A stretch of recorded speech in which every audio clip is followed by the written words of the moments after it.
सो hi guys, आज की video में बात करने वाला हूँ कि एनडीसी क्या होता है। जैसे कि मैंने इससे पिछली वीडियो बनाई थी लोन फोरक्लोजर के ऊपर, लोन सेटलमेंट के ऊपर, उसमें मैंने बताया था कि आपको एक एनडीसी सर्टिफिकेट की जरूरत पड़ती है। तो ये एनडीसी सर्टिफिकेट है क्या और ये कहाँ काम आता है, इसके बेनिफिट्स क्या हैं, डिसएडवांटेजेस क्या हैं और एनडीसी सर्टिफिकेट को कौन इश्यू करता है, ये सारी चीजें आज मैं इस वीडियो में बताने वाला हूँ।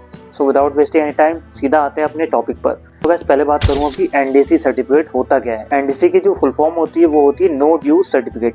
अब एनडीसी सर्टिफिकेट क्यों मिलता है या किस लिए हम लोग लेते हैं, किस लिए ये चीज इशू करवाया जाता है, वो मैं आपको बताता हूँ। इसका सिंपल मीनिंग ये होता है कि ये एक लीगल प्रूफ होता है कि अगर आपने किसी बैंक से लोन लिया है या फिर आपकी कोई जैसे कि प्रॉपर्टी वगैरह है उसके अगेंस्ट आपने लोन लिया है एंड वो आपने फुलफिल कर दिए, यानी जो भी आपने लोन वगैरह लिया था उसका पेमेंट आपने कर दिया है, उसकी ईएमआई आपने चुका दी है, कंप्लीट आपका लोन खत्म हो गया है। उसके बाद जो आपको ये एनडीसी सर्टिफिकेट मिलता है जो कि एक प्रूफ होता है कि आपके ऊपर कोई भी लोन नहीं है एंड आपको कोई भी क्लेम इस चीज के लिए नहीं कर सकता कि आपके ऊपर मेरा लोन है, चाहे वो बैंक हो चाहे वो कोई फाइनेंशियल कंपनीज हो, कुछ भी क्लेम नहीं कर सकता क्योंकि आपके पास ये एनडीसी सर्टिफिकेट है जो कि एक लीगल प्रूफ होता है कि आपके पास कोई भी लोन वगैरह किसी का नहीं है, आपने सारे रीपेमेंट कर दिए। सो गाइस अब आते हैं अपने अगले पॉइंट पर जो कि है कि ये जो एनडीसी सर्टिफिकेट है ये कौन इशू करता है।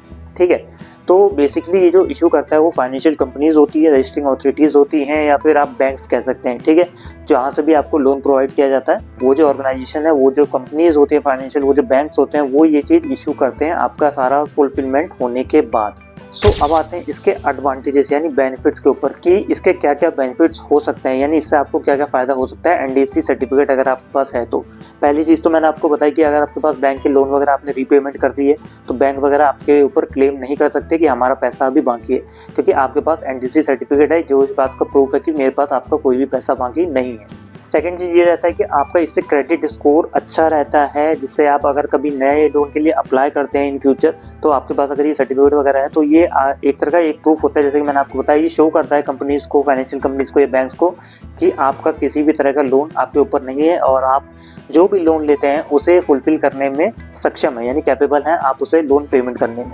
तो इससे आपके चांसेस काफ़ी ज़्यादा बढ़ जाते हैं कि आपको कोई भी कंपनी या कोई भी बैंक लोन दे देगी। तो अब इसका तीसरा बेनिफिट ये है कि अगर आपके पास कोई प्रॉपर्टी है तो आप उसे एज अ कोलेटरल जमा कर सकते हैं। जैसे कि लोन अगेंस्ट प्रॉपर्टी हम लेते हैं, अपनी प्रॉपर्टी को गिरवी रख के हम लोन लेते हैं, तो उसके लिए भी ये एनडीसी सर्टिफिकेट काफ़ी हद तक काम आ जाता है। एंड इसका जो लास्ट बेनिफिट है वो ये है कि अगर आप कोई प्रॉपर्टी के ऊपर लोन लेते हैं, ठीक है, एंड आपके पास अगर आपने वो लोन रीपेमेंट कर दी है यानी फुलफिल कर दिया, उसका सारा अमाउंट पे कर दिया, उसके बाद अगर आपके पास ये एनडीसी सर्टिफिकेट है तो अगर आप उस प्रॉपर्टी को कहीं और सेल करते हैं तो ये एनडीसी सर्टिफिकेट एक प्रूफ रहता है कि उस प्रॉपर्टी के ऊपर कोई भी लोन नहीं है। जो खरीदने वाला होता है प्रॉपर्टी वो उसे आसानी से ले सकता है बिना किसी डर के। तो ये रहा इसके बेनिफिट्स। अब बात करते हैं इसके डिसएडवांटेजेस की। हालांकि बहुत सारे लोग पूछते हैं कि भाई एनडीसी सर्टिफिकेट के कोई डिसएडवांटेजेस भी होते हैं क्या।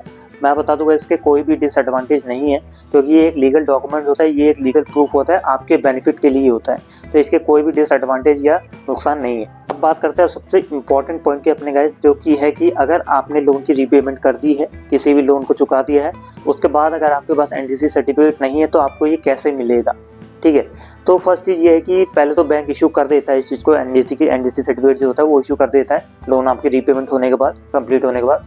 लेकिन अगर आपके इशू नहीं हुआ होता, आपको नहीं मिलता है ये सर्टिफिकेट, तो आप बैंक वालों से रिक्वेस्ट कर सकते हैं कि भाई मुझे एक एनडीसी सर्टिफिकेट चाहिए, तो उसके बाद वो इशू करके आपको दे सकते हैं। तो ये एक तरीका है एनडीसी सर्टिफिकेट इशू करवाने का। सो आई होप गाइस कि आपको समझ आ गया हो कि एनडीसी क्या है, इसके बेनिफिट्स क्या हैं, इसके नुकसान क्या हैं एंड ये कौन इशू करता है और आप इस एनडीसी सर्टिफिकेट को कैसे ले सकते हैं। एंड गाइस इसकी अगली जो वीडियो है वो मैं एनओसी के ऊपर बनाने वाला हूँ, जो नो ऑब्जेक्शन सर्टिफिकेट होता है। इसके बारे में भी काफ़ी सारे कमेंट्स आ रहे हैं, तो इसके ऊपर भी एक वीडियो मैं बनाऊंगा। इसकी नेक्स्ट वीडियो एनओसी के ऊपर होगी।